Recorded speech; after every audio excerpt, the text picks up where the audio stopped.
Possibly, but then I just think that you're just going to see players chasing the money, possibly going to, like where there is the money in other countries like USA or China or somewhere like that. Mm-hmm. So I don't know whether that would be a good thing or a bad thing. But yeah, I just think it's just such a competitive league. The thing is, League One is a very easy league to slip into, but it's a very, very hard league to get out of. I mean, you only got to look at, Leeds United, how long they were in League One, and how long Ipswich has been there, Sunderland, obviously, Nottingham Forest, to name but a few. And I think the clubs like this spend a lot of money to get out of the league, but it's such an aggressive, hard league to get out of, and I don't think spending money is the answer. And I think that's the problem, really. That's the be-all and end-all of it, that it's such an hard league to get out of, that they think that spending money is the way to get out of it. Yeah, it is, like you said, it is one of the hardest leagues. There's kind of a similar sort of issue with the National League, or the football conferences it used to be. Yes. The National League has got a lot of very big clubs for that division, and it's very... I'm just using this as an excuse for Hartlepool not getting promoted out of it yet.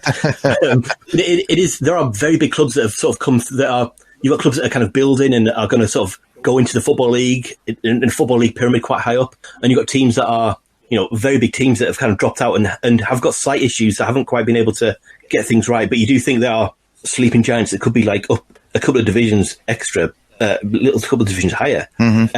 And I know exactly what you mean with the kind of the issue of the wages. And one of the things that I really, really hate is when you see a player sat on a contract somewhere. Yes. Who basically not even sat on the bench. Like, you'll sort of hear of them a few years later, and they've not, like, you'll hear of someone who does really, really well, and then disappears for like 18 months and goes back on loan somewhere and scores more goals again. Yeah. I don't know if you remember the guy, for some reason, the guy who always sticks in my mind is, the guy called Adam Hamill. He was a winger who played for Barnsley. Yes, the name does ring a bit of a bell, yes. It kind of clicked for him, and he sort of started scoring goals. I think he got into double figures like in like halfway into a season or something, and he went to Wolves, and he barely played for Wolves. Yeah. And then he went to Middlesbrough, and it didn't really work out for him at Middlesbrough either. And it was just kind of like, he's one of the players who, obviously, Barnsley couldn't quite offer him the same money, so he went to Wolves, and he kind of ended up, his career kind of stagnated. And I always think of all the players that signed, I mean, this is a different kind of level, but all those players who signed for Man City. Yes. Adam, I mean, his name's muck, but like someone like Adam Johnson or Julian Lester. Yes. Totally agree with you there, James. Totally agree. And a part of me worries that if you do sort of have League One and League Two, having to stick to a wage budget, all of a sudden those people who were sat on championship wages or young players in the Premier League, once they reach the age of 21, there's no benefit of them going and playing. You might get a few players on loan, but there's no benefit of them going and playing for a club if you can't afford to pay them, really. No, that's I totally agree with you. It's a very good point. Yeah, very good. Yeah. So anyway, that's my rant about. I went off on Man City there. I don't even know why. Jack Rodwell. That's the name that I was stuck with. Well, Jack Rodwell sat on a contract at Sunderland. I've no love for Sunderland at all. It wasn't up to him. He shouldn't have had to walk away from the contract. But he ended up in ridiculous situations where you end up players on contracts and can't go anywhere because no one can match their wages. I think a big thing about the wages. Sorry to interrupt you there. A big thing about the wages is I think it's agents as well. Yes, I do think that football agents, just because obviously they're gonna get a cut of the money, and I think they've got a lot to answer for when it comes to some of these big transfer fees and big wages and all that lot. Because obviously they're getting a cut. So I think they might be something to do with the problem. To be honest with you, as well. I think that's there was a very long spell where Hartlepool would not pay football agents. There was a couple of seasons where we paid literally zero. Like when the figures were announced, it was like Hartlepool had paid £0 to agents, and like a good few years in a row. And occasionally, another team, just because they hadn't made any transfers, would not have paid anyone. But yeah, we had a very specific sort of thing where if a player could have an agent, but they'd have to be paid out of the player's pocket. Right. See, it's it worked. It worked for a long time, and then it didn't. Obviously, we were trying to cut our costs accordingly. It didn't quite sort of work out, but it was. I definitely agree with you with the sort of the agent, even down to the sort of League One, League Two, even the National League. Some of the players that you follow on Twitter, you'll notice that they've got represented by, and it'll be it tends to not be agents, tend to be like companies with like certain sort of like development companies, they'll call them, or something, and it's that kind of like agency that's kind of sort of taking over the lower leagues a little bit. Definitely, yes, definitely, yeah. Anyway, let's be more positive. Anyway, like League One is a very, very entertaining league. Mm-hmm. It's always good. I'll give them a plug. That all our listeners can go and watch it if they want. The EFL on Quest is always a good watch with Colin Murray, especially when he's doing Oasis puns like he was doing the other week for the What's the Story Morning Glory album, 25th anniversary. So who do you reckon? Who do you reckon would be your favourites for to win the League One this year? Well, like we've already mentioned, there's some in quotation marks big teams in the league, but I think Hull City are going to do really well. I think they might potentially win the league, which sort of hurts me with the whole Grant McCann situation. But I think Hull City are going to do really well, possibly win the league. Closely followed by Ipswich, I think, obviously, because they're up there at the minute. I still think they'll continue. In terms of, I think, playoffs as well, you've got teams like Portsmouth, obviously Sunderland, Peterborough, Charlton, Wigan, obviously Doncaster Rovers, who I do think are going to get in the playoffs. But it's such a competitive league, and there's such, some big teams in the league, but it's really difficult to pick one.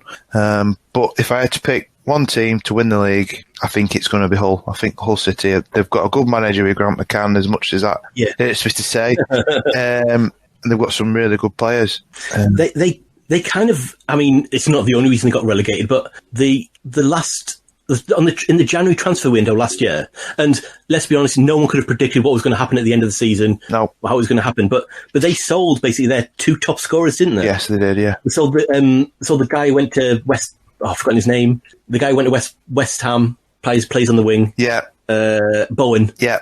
And they sort of, and they had another striker as well that they sold. Yeah, and I was talking to my cousins, Middlesbrough fans for the Sins, and they were sort of floating around the relegation zone, and Hull City was sort of out, was sort of like 16th or something in the league, not safe, but like lower mid table rather than relegation. And then we were sort of talking like they sold their two best players, two goal scorers, and it seemed like a remarkably short-sighted decision to make, to say, we'll take the money right now, and that'll be it.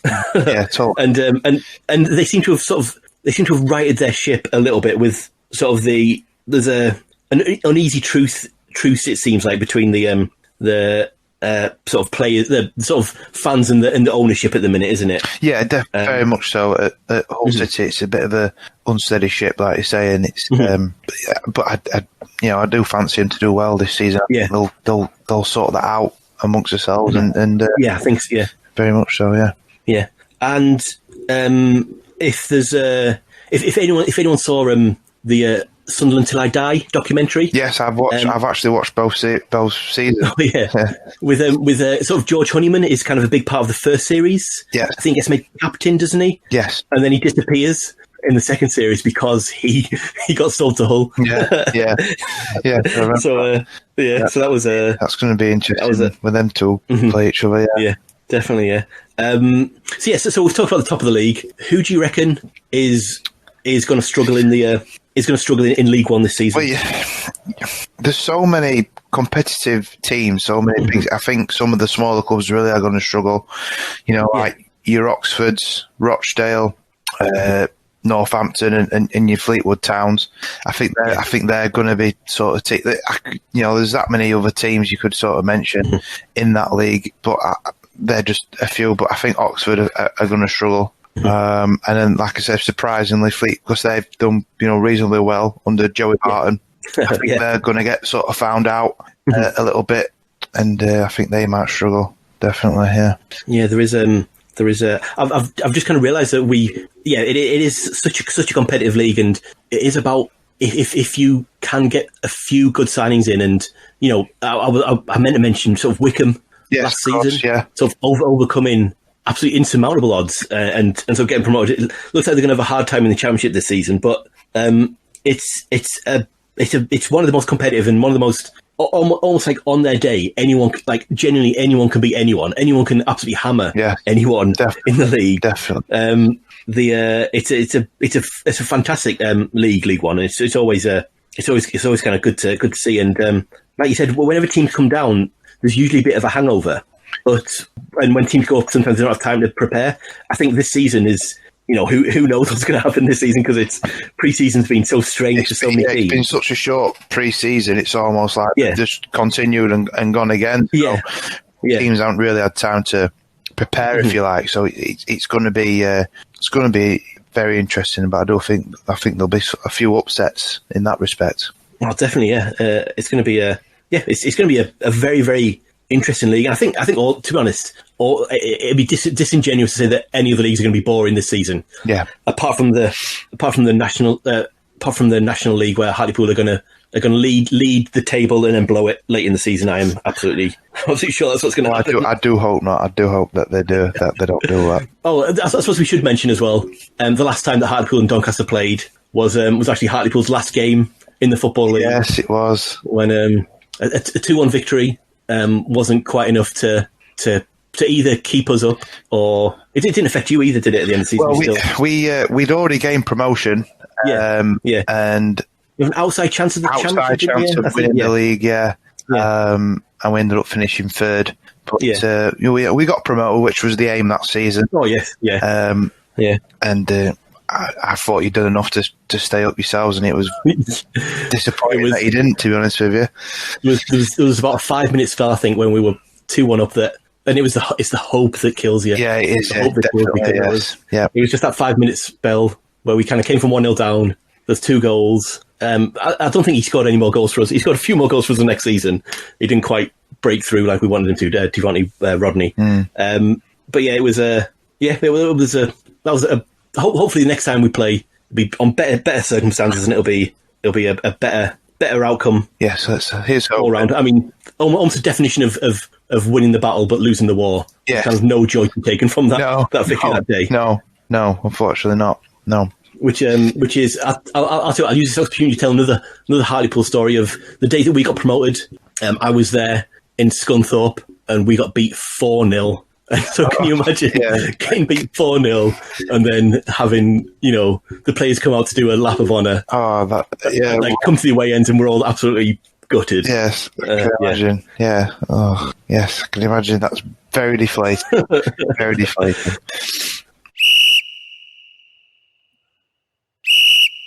So while I've got you on, Chris, one thing that me and Dave have been trying to do more on the Sporty Ushers is talk more about the women's game, and Doncaster Bells actually were one of the one of the biggest names in sort of the fully professional kind of era of women's football. Did you sort of follow the Doncaster Bells at all?